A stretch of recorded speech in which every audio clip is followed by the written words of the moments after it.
I'm Rebecca. And I'm Hunter, and this is the Family Showdown!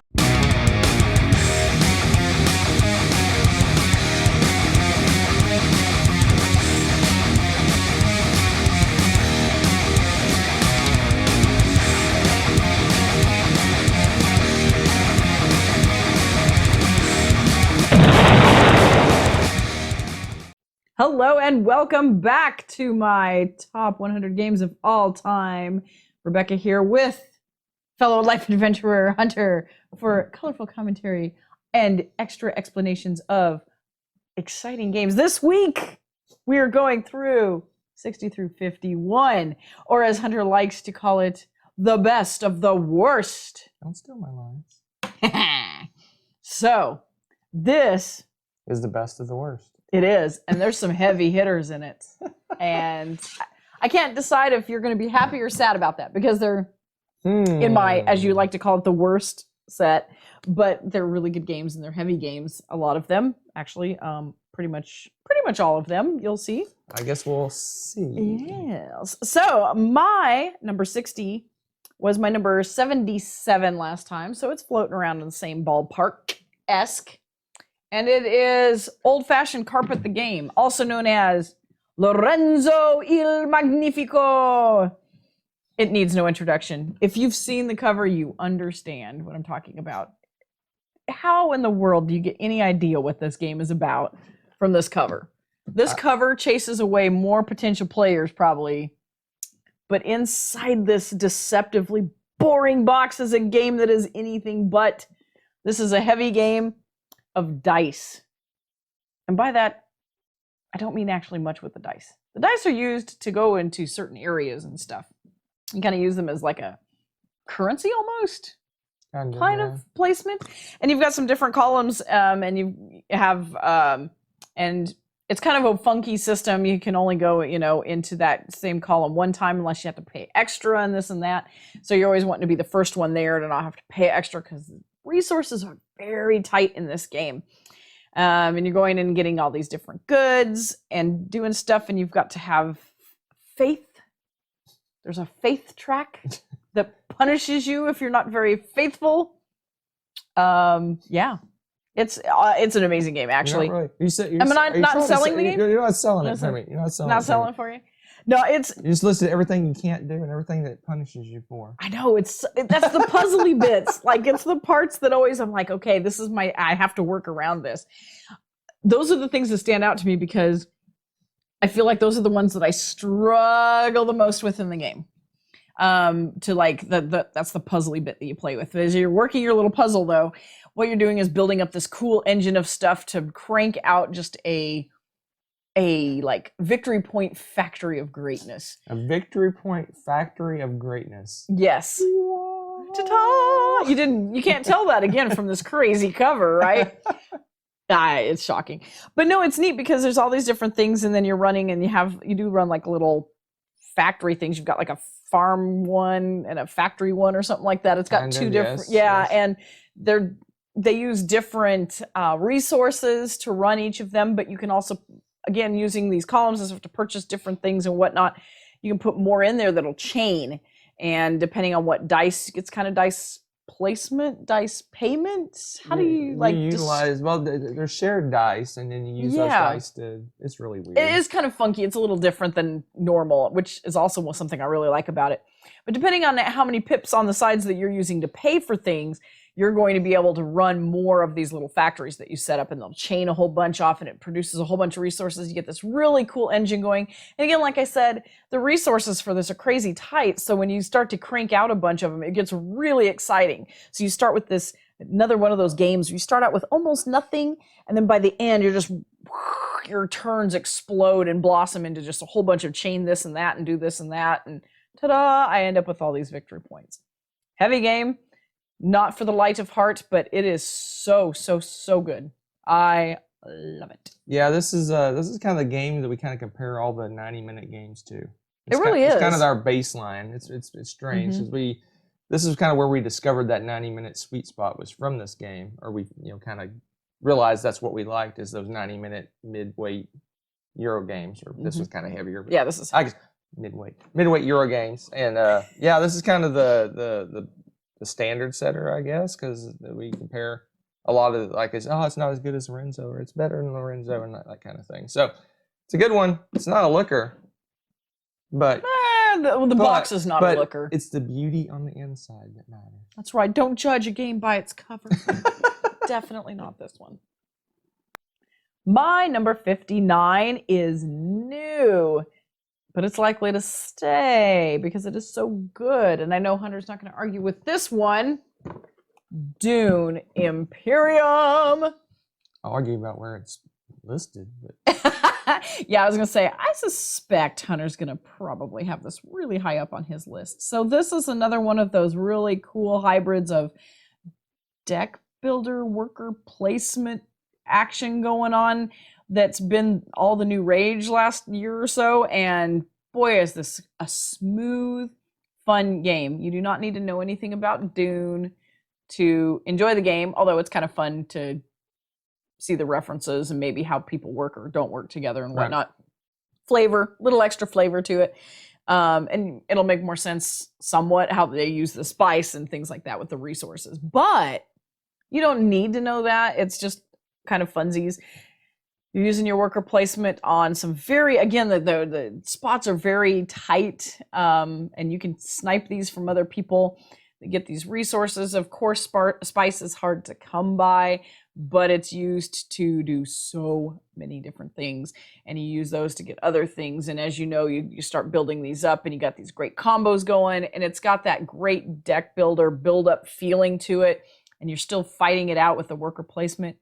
Plus, there's also this little mini battle section of the each round where we go in and we have a little fight for supremacy, but it's not, I don't know how to explain it. It's not like totally life ending if you don't do that a lot or don't do well at it, but it can help you get ahead on a lot of different things because you get some great benefits from winning those little battles.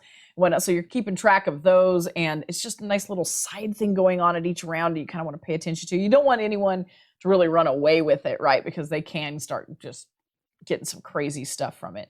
I really like it. What was the end? What's the ender for this? It's a race to points. It is a race. Okay. I was just trying to remember what the point value was. It's not very, it just seems like it's not very high. 10 or 12 or something like that. Yeah, it was low. And so you just want to build your engine as fast and most efficiently as you can. And I like that. It's so much fun. And it's not, this is another one that, how long has this play? This isn't, yeah, I was gonna say it's right in that magical zone of not too long. So the race goes fast and it feels fast paced and the turns go quickly. Right. Even if you have to sit and think about it a little bit, it feels like the turns go pretty quickly. And so super smooth, super awesome. I like the shiny new game. It's great. I like this new mixture of the deck builder worker placement stuff that they've got going on. This is just really awesome. I think you covered it pretty good. I think the only thing I would add is that this version of Dune is based on the new movie that just came out in 2021. It's got kind of art based on the characters in the movie and things like that. Not that it matters. None of that matters. No. I like the combat. It kind of, the first ones kind of give you a little leg up if you win them, but towards the end they get more and more valuable to the point where you're getting points towards winning the game. So the early ones aren't necessarily as valuable, but in any game like this, early stuff compounds to help you later in the game. So I love it. It's my favorite worker placement deck builder combo. I know some people prefer the other one it's always compared to. I'm sure we'll talk about that one in a future show, maybe, or did we already talk about it? I don't know. You tell me. I love this one. It's a great, it's a fun one. I'm excited to play this some more because it's a great game. Yeah, absolutely. Much better deserving of, what did you feel, 59? 59. It needs to be more like top 20 maybe. What? Whoa. Now that's interesting. We'll see. Wow. Tune in. Wow. Wow, you really like that. Okay, that's interesting. Okay. Now I'm going to really keep an eye out for your top 100 now. All right, so there. I will be there. So my next one is my number 58, which was my 48. I think it's kind of settling into, well, yeah, but there's also an influx of games. And as you all know, my changes over the year. Wow, I forgot there's an insert in this Oh, you bad like boy. this one better than Race? I do. You keep I know. I flip-flopping on flip-flop that. with that all the time, and that is Oh dear, this she bad stood it boy. up with an insert. Roll for the Galaxy. Not too late. Damage is done. Oh, I You may as well know. do it vertical now. Yeah, it's heavy because we have an insert and some expansions It's in chock there. full. and- It's so full we can't even fit everything in. I think Yeah. we put the cups off to the side. Yes. You have nice little dice cups to roll your dice in. And so this is like Race for the Galaxy, which is the card-based game, but this one takes it a little step beyond, and your actions and how much of your action you can do is taken away from the cards and put onto dice. It's really fun. It's very smooth. It kind of streamlines some of the play from Race for the Galaxy and adds a little bit of a like just kind of a fun and a little bit of a luck element with the dice, rolling those, and you have them behind a screen. So you're planning same thing again, the action selection. You get to pick an action, and if people piggyback off of it, they get a lesser action of the same type. So you can also place a bet that you know what your opponents are going to choose. So then you can also put some dice to do actions in that category as well, hoping that they do pick that. It's a lot of fun. I love the way the dice cycle in and out as they get used. You do the same thing where you're buying planets with resources, and then you have that tech. So there's the two types of cards or tiles or whatever that you're going for. And it's very similar in every regard except for those dice and stuff. Now, there is some, one of the expansions that's just absolutely fantastic. It introduces a new die it's an orange, and it has new resources and abilities, and it's kind of a wild on top of that. So that added a little more like meat to the game that happened before, that Race just doesn't have. So this one's a little bit more variety, and I just like it a little bit more, and that's Roll for the Galaxy. I like it. I'm glad that you're back on the good side of things. Oh my goodness! But to be honest, if I don't play Race for a while, I keep thinking I like this one better and better, and then I play Race, and they kind of get every close together again. Every time. So it's just like depends on which one I've played recently. But I've always liked Roll better, but how far apart they are varies. I like the die. I just like the dice. I like the way the dice is assigning the dice works, and kind of guessing what your opponent's going to do and things like that. So. It's kind of almost a gamble. Like you can assign. Yeah. You're like, oh, I really think she's going to produce. I'm going to assign a bunch of dice there, and then she does something else. You're like, wow, I wasted all those dice. So no, it's a good one. I love it. If you like Race and you haven't tried this one, then this is fine. But a lot of people, this one's got a lot more, I guess, randomness to it. So some people that play Race don't like it. Well, that's the thing too, is if you're a card game person, you may not like this one as much, right. And then if you like dice, this is going to add that extra element of fun to it that Race doesn't have. So it's kind of just a personal preference. And that's why a lot of times I have flip-flop, just because I get into a really card gamey mode and I'm like, wow, Race is so good, blah, blah, blah. And then I was like, oh, this is a fun way to use dice that don't punish you as much as, like fighty games do. And oh yeah, there's lots of ways to mitigate the dice. Oh yeah, it's fantastic. And if you have issues, there's things you can do and build that mitigate it even more. So yeah, it's great. It's a good one. It's a lot of fun, and it's a quick game too. This one's under an hour typically. They're both under an hour. Yeah, so awesome. Okay, and then now we're on to my 57, and it was my 60 before. Wow. So I think it's parked in pretty much where it needs to be, and that is the monstrosity. Glenmore 2 Chronicles. Wow, this game. Okay. This has the coolest, strangest, but heavy element to it. This is a heavy hitter. This one is at least an hour and a half game. In fact, it says hour and a half to 120 minutes. So yeah, it's kind of long. But what you're doing, you've got like the board where you're moving and stuff. I love this because you kind of piggyback each other, and you hop around to get these tiles, and how you select the tiles that are available to you're putting tiles on your map and stuff. And it kind of reminds me, what's that game? Oh goodness, I can't think of the name of it. Luxor. I think it's Luxor, where you skip around from place to place, and as you pick up tiles, you can't stop there anymore, so you keep hopping around, and you can't backtrack. So once you go forward, you keep going forward. and that how you move forward and stuff, that's you're doing rounds in the game too. So every time you're making laps, you're speeding things up. But you might want to slow down and get some more of these tiles, but sometimes they're expensive. You know, there's all these different things, and you're building up your little map, laying your tiles, and there's all this other stuff going on with this. And of course, again, like I said, it's a heavy game full of managing the resources that you're getting and what you're doing and balancing and how you're laying out your tiles matters. It's just a heavy, meaty, awesome game, and I love it. And it's like if I don't play it for a while, I forget just how good it is until we hop back into playing it, and that just kind of brings it back to me.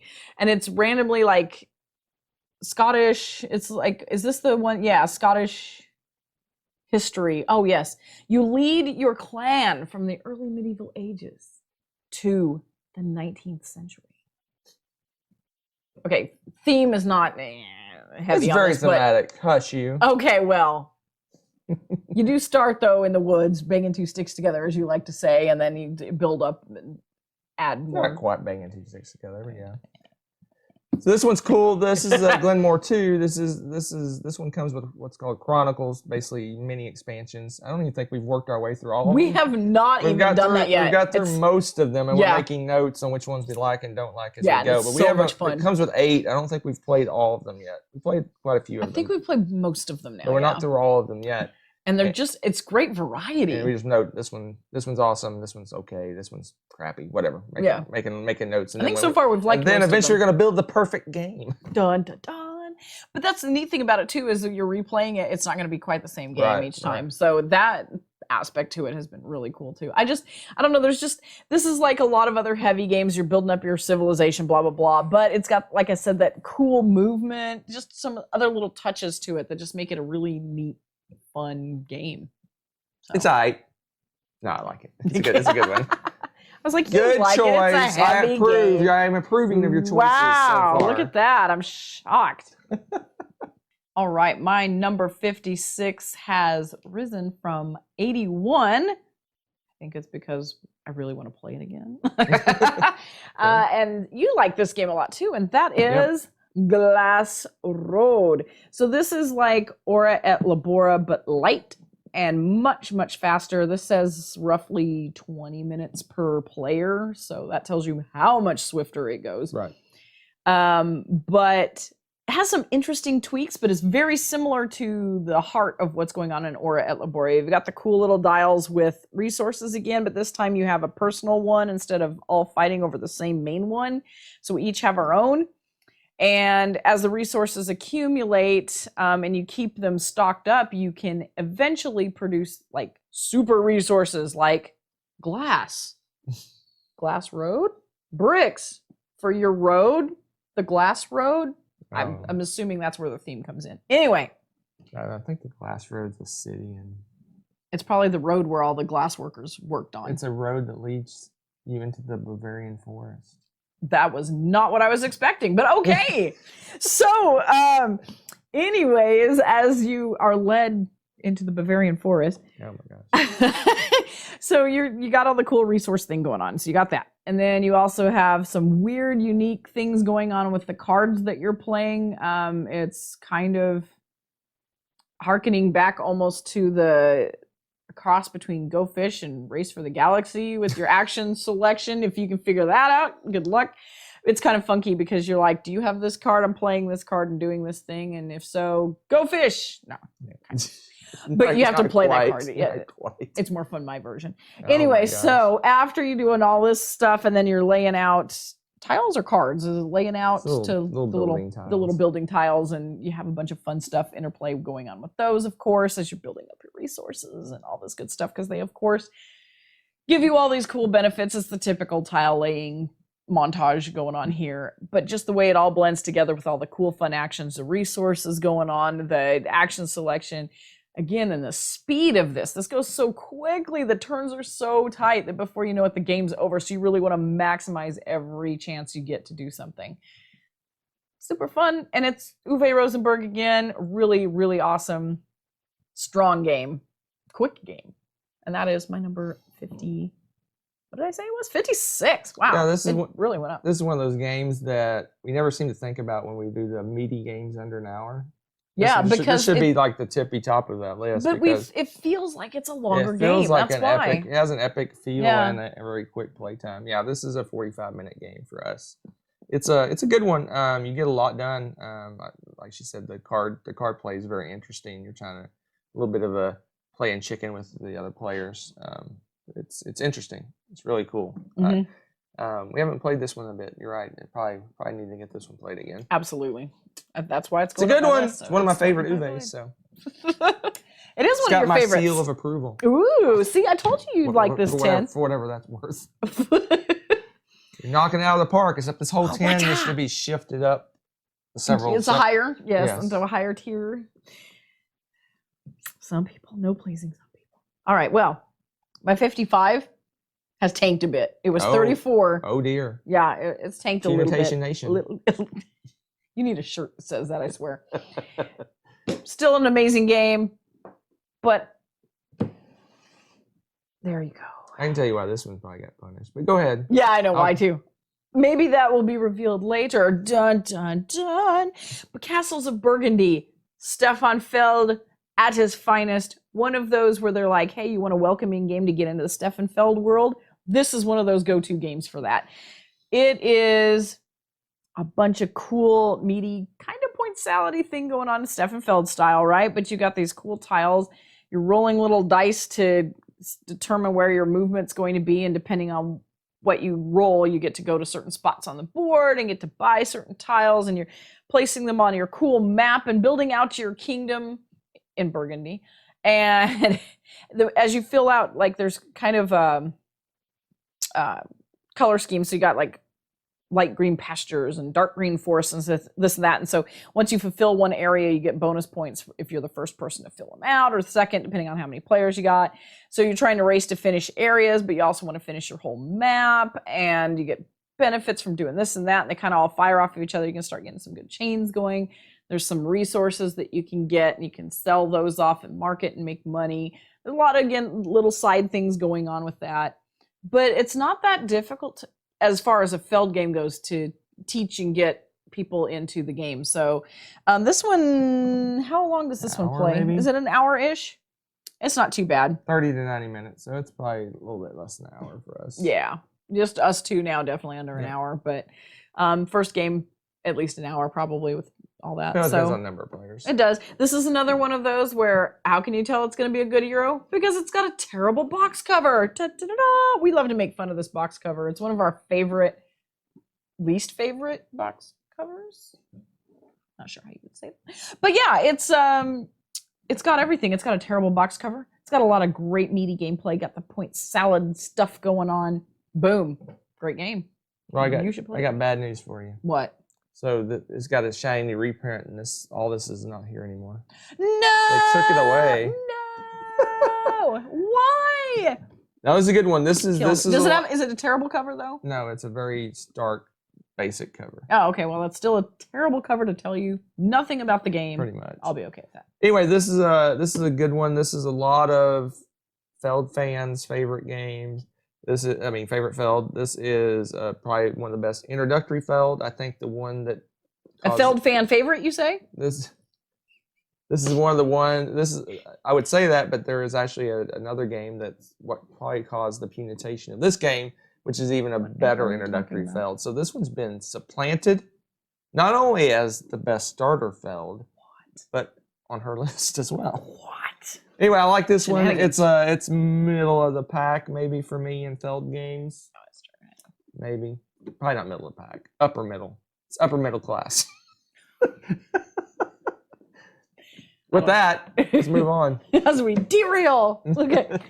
And that is my number 55. So now we're jumping to 54, which got a little bit punished from 43. I don't know why. Probably just because you tastes. have every year you have a theme to your list. I haven't figured out what the theme for this year's list is yet. I'll get it eventually. That's true. I'm not entirely certain I know it. 2 years ago, it was family games. Yes. Last year it was anything that takes more than 2 players got annihilated. That's true. And now we're in no man's land. I love it. I don't know what's going on. I don't love know. it. It almost I love it. the list almost seems reasonable. I'm very confused. It could be, but can you explain why this dropped? Yes. Why? Because last year you beat me soundly after not playing this game for years, and you were all excited and giddy about it. And it dropped this year? And we haven't played it since. Maybe. That could be. I like that. Go. This is one of the heaviest games that we own. Maybe not so much more. We've found several that are heavier now. It's up in the top tier. Yes, we'll put it that way. Definitely in the top tier. Yes. This is one of those games that a lot of people have, as you said, supplanted. The app supplanted it for a lot of people because there is a lot of token movement in this game and a lot of card movement, because every turn you're cycling through, there's like a just conveyor belt of cards as the ages come and go, and it's got leaders and buildings and technologies and military, and all this stuff is just flying by you in a nice passage of time. And through the ages even. What? Why? It's like it was aptly named or something. So as you're doing that, but you also have this insane personal player board of greatness where you've got your citizens and you have all these little cubes lined up, and you have to keep them happy, and you have to keep their morale lined up with how many people you have versus your food, and you can feed them. So you have to keep an eye on all of this stuff. Meanwhile, so you're moving those and manipulating that. You've also got a whole section of resource building, and then you've got tokens that you put on your buildings that give you victory points or activate them, and all sorts of different things going on with that. So you've got all this going on here that in an app, it's all done automatically for you once you select whatever you're doing, basically. So there's a lot of movement and reaction to things that can be tedious for some people. I still like playing this. I like having the board out. I don't know why. I like seeing it and physically puzzling it out. I'm also not a huge fan of playing stuff on the apps on my phone very often. I just don't. For whatever reason, I have not converted to board games in app fashion. But you played this for a while. You got really hooked on this for a while and played it a bunch. Yeah, I haven't played it in a long time. Well, you could have played it out, right? Someone spanked me at it. I don't play it anymore. But yeah, it is insanely heavy. I do not envy you teaching this. But I've only taught this a few times. Well, that's a good thing too, is honestly rough. though, it is rough. The first teaches, but this game makes sense right, on how it's done, to the point where as he went through to teach me again the next time, he was just like, okay, you remember this, does this, and we just kind of like went down the checklist and then we could go. It really was not a long teach at all again. So that's kind of amazing when you think about the weight of this game and the weight of civilization pressing down. No, it's neat. I love the theme. I love the fact that it's got historical figures in there, and they have like some semi-thematic abilities and different things. Everybody's got these asymmetrical powers, and you can choose these leaders, or you don't like what your government's doing, have a revolution, and then you throw that government out and get a different one, and it lets you do different things, allows you different sizes of military and achievements and blah, blah, blah. Oh, so much to this game. So much. Such a heavy game. So good though. Yeah, it feels so good. It feels very much like a Civ game, but they kind of there's no map in this game. So they take that aspect out. The combat when you do wars and stuff is kind of very abstracted. It kind of just happens. If you have more military, you win, kind of thing. And there's bidding for colonies and things. So it's very much focuses in on like the tech tree, however you want to say it. Basically, you building up your production from you're doing like rocks and coal, and then you go up to oil, and it goes up and up, and so you're slowly upgrading your tech, you're upgrading things, you're getting new different buildings and different technologies and things. It really focuses in on that part of the game and kind of pushes aside to a certain extent, especially the way we play. There's a kind of a friendly variant in that you can play that takes a lot of the wars and things out. It very much makes it a logistics puzzle of who can build the best civilization. Well, yeah, I mean, you're going for civilization points. That's your victory points, basically, right? Instead of having to do battles and wars and conquering. Yeah, all that stuff. You're building up and getting culture points and this and that. It's pretty cool. So good one. It's a monster. I don't know when we'll ever play this again, because I thought I was really good at this game, and then I was told otherwise. my new favorite game. What do you know? It was last year. It went like from off your list, if I recall correctly, way up the list. To number 43. Yeah, exactly. Well, we hadn't played it in a while, and I forgot just how darn good it is. It's just amazing. Okay, so that one, it's kind of settling in a spot. Now, this next one just launched itself with some bottle rockets or something. I don't know what happened. It went from 149 to 53. And I don't know if it's just like I punished it because we haven't been able to play it, if I have some kind of nostalgia thing going on. I don't know. I have a theory. You have a theory? Yes. Apparently, I'm like Inspector Gadget. This list explaining why I think your lists have gone up and down. Inspector I have Gadget. a theory. I can see it out of the corner of my eye. Uh-huh. I have a theory on why this one went up. Okay. We'll see if you agree or disagree from me. All right. Well, we'll see. So, Lisboa, another monster game. You know, this one, there's something amazing about Lacerda games, too. For one thing, I did not realize about Lisboa's history until we played this game, and then I had to look this up because I was like, what? This happened? I mean, you have earthquake, tsunami, fire, like insanity all within a year. It reminds me of the Monty Python. The tower, it burned down and fell in the swamp, and then we built another tower and it sank in the swamp and burned down and fell over. But this swamp stayed up. Yes. I mean, this tower stayed up. Anyway. Yes. But so it was fascinating because, again, he goes and picks a really interesting, unique theme. You're going in and rebuilding this poor city after that insane year of devastation. And so you're going in and you're taking out the rubble and then trying to build new things in its place. And oh my goodness, is this heavy? And sometimes it feels like all you're doing is taking rubble. And I'm like, you know what? This is almost too thematic. It's a good thing that this was a long time ago. This would probably be really just, it would get me. It still kind of gets me after reading about it. I was like, wow, this is a heavy game in more ways than one. But it's Lacerda. And once again, he's got this simple, well, here's what you do on your turn. It's only a couple things, real simple. But then what you can do with it just expands into this huge, this chains into this and this and this and this and this. And next thing you know, you've got a nice cleaned up, revived city. This is so cool.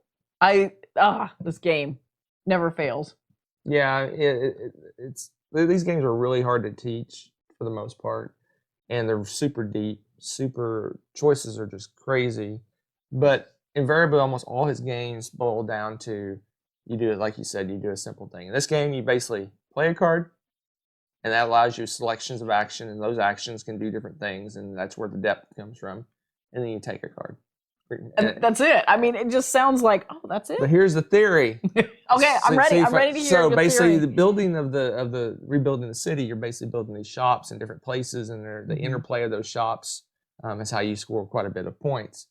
I think we played Mercado de Lisboa, and that made you remember all the good stuff. The building of the here. shops and how they interact and that's things fair. Like that. That's fair. My theory. I think that's a good theory. And it probably really made you want to theory. play this one as well. So how much you want to play a game really drives where it lands on your list. It does. So playing let's be honest, the lesser version, Mercado de Lisboa. Oh yeah, it is. It's a smaller, much lighter game. Probably may not only revive that feeling of the shop interaction, but also the fact that you want to play this again. We haven't played this one in a bit. Yeah, we've been working through all the new ones and all the new. And this is just it's Felds, Lacerda games. Got Feld on mine at Burgundy. Threw me for a loop. Anyway, Lisboa, this is a good one. We haven't played this one in a while. This probably should be the next one we play. Yeah, I'm thinking. Oh, it's a monster. We've played pretty much all of the others fairly recently. This may be the one that we played the least recently. Is that right? Yes. Least recently? Yes. Yes. I'm glad that he's asking you for that. We're not give some feedback. Least filming. Recently? Don't give him feedback. No. Don't help him. Don't encourage him. Lisboa. Lisboa. I know, it's just it's a good one. We need to play this one again. It's another monster. Monster. Need to get that one played. Oh man. I cannot imagine that year they had though. That's crazy. All right. So now down to my 52. This dropped a little bit from my 31. last year. I think it's just dropped because we haven't had a chance to play it again, and just the influx of games and stuff. So it's in a settling spot. I mean, 52 is nothing to sneeze at, and it is this You know, try to monstrosity. lift that Look with at one this. hand. Yeah, yeah. If you knew how heavy this actually was, you'd be impressed. I'm just saying, because it is chock full. It feels like someone filled this with bricks. Scythe.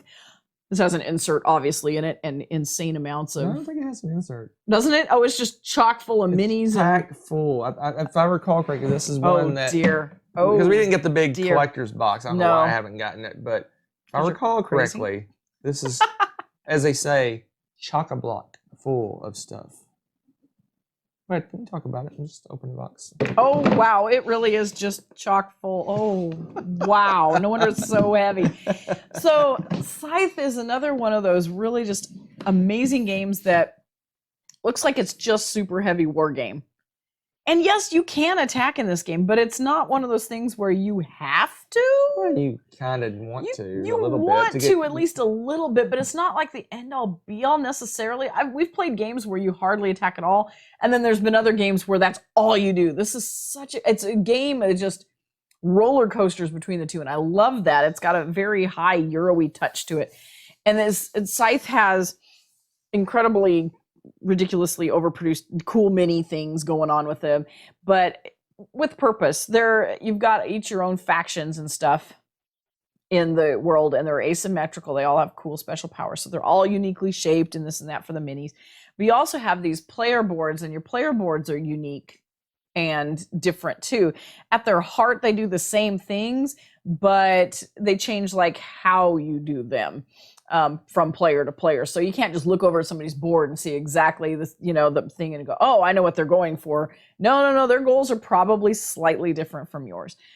What's neat about that is as you go through and you work out part of it and you unlock pieces, you take that cube from what you've unlocked and you get to cover up part of a cost for something else.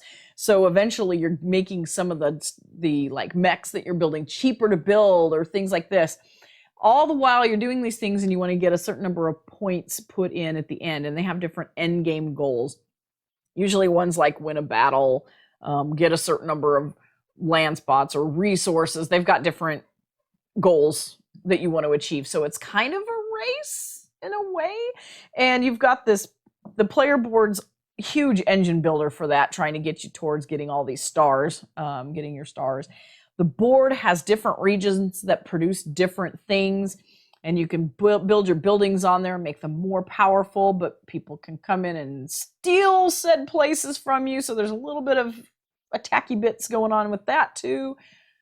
Again, you can unlock special abilities at first, unless you're a certain faction that can allow it. For example, you may not be able to cross rivers until you get through that part of your tech tree. But there's one faction that has a special ability that automatically does that because they're really good with water. It's just got these really cool different things going on that's all unique for each player. Each thing kind of feels like, wow, that really feels like it should break the game, but they don't. They're all evenly balanced. I don't think I've ever seen a faction that seemed like overpowering or overwhelming in any way. It's just, it's a really good game. Now this one, when you get to the higher player counts, I feel like this game can get long, but it's still really fun. Just set aside that extra time for it. Be aware that there can be some downtime, but it's pretty amazing. And I love Scythe. And it's also got a ton of different expansions. And oh my gosh. It has a campaign. It has a campaign. Yeah, the campaign's pretty cool. We had a lot of fun with that. And then it's got these ridiculous sized blimp things. Oh my goodness. It's just insane. So if you really end up falling in love with this game, you can go crazy with it and find all sorts of great extra content. You will not get tired. That's a good one. I like the fact that it has those achievements, those stars. Those are fun. Once a person gets a certain number of those, it triggers the end of the game. But that next person doesn't necessarily win. You basically convert everything you've done into money, and whoever has the most money wins. I like that. I like that it's kind of a race to end the game, but it's not a race to win. It's a race. You still want to cover your bases, get as much stuff and money as you can. It's really cool.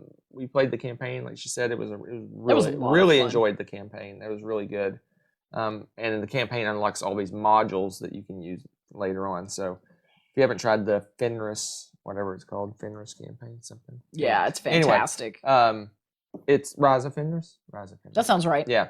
Anyway, it's really good, and it adds a lot of the game, or not. I mean, the base game itself is amazing. It really is. I mean, you can play a lot with the base game before I feel like it's going to start to feel samey. It's a good one. So, man, you're just. I told you. Other this than is them like, being really boom. low, you're really impressing me. I usually have lots of complaints, but yet there's one more, so we'll see. Oh, you're going to like my last one too. I think I like this one more than you, but I think you will approve. This is another heavy hitter. It is new to the list this year, and it just instantly dropped into the middle, into 51. And that is, shock of all shocks, another Lacerda game, CO2. Okay, I'm telling you, Lisboa was amazing, and I liked the theme for that better. Like CO2, I'm not as crazy about the theme.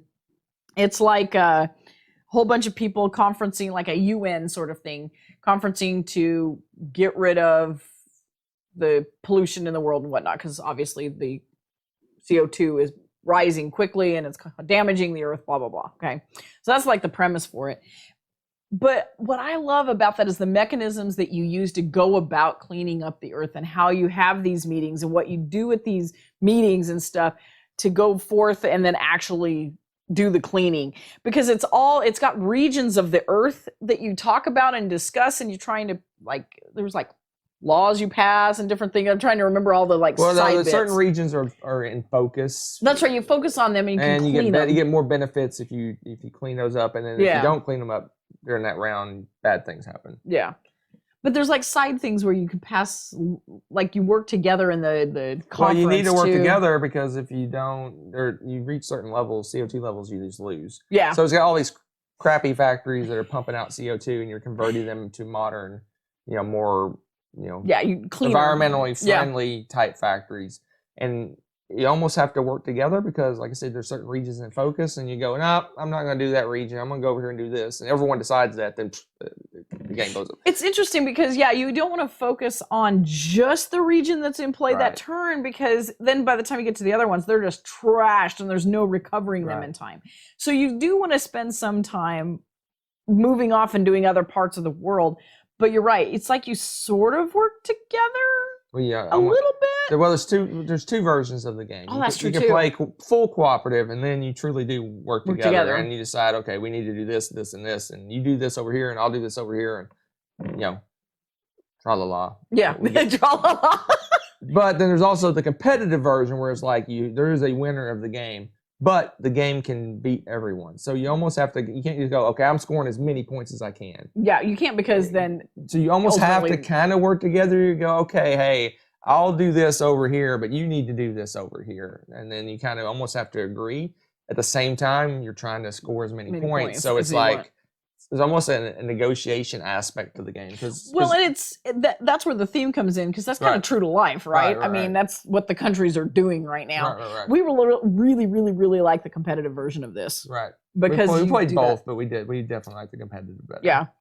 And it's just a solid game. And I was just surprised by how much I really like those mechanisms and how you juggle it all. But it's weird, because like the seats in the conference all change around. They have a whole funky way of moving people in and out. There was a lot of interplay with that. It's a Lacerda game. There's a lot going on. Yeah, it's a heavy game. Again, at its heart, you're cleaning up a spot, and it's just he's so good at that. I don't know how in the world he does that. So she said it's new. She said it's new. Well, it's new for us. New for us. And this is CO2 second chances when we played. We never played the original, so this was completely a new game for us. We played it for the first time this year, so it was cool. I mean, we kind of work our way through all the Lacerda games, so we grabbed this one because Stronghold reprinted it. And when did the original come out? Do you remember?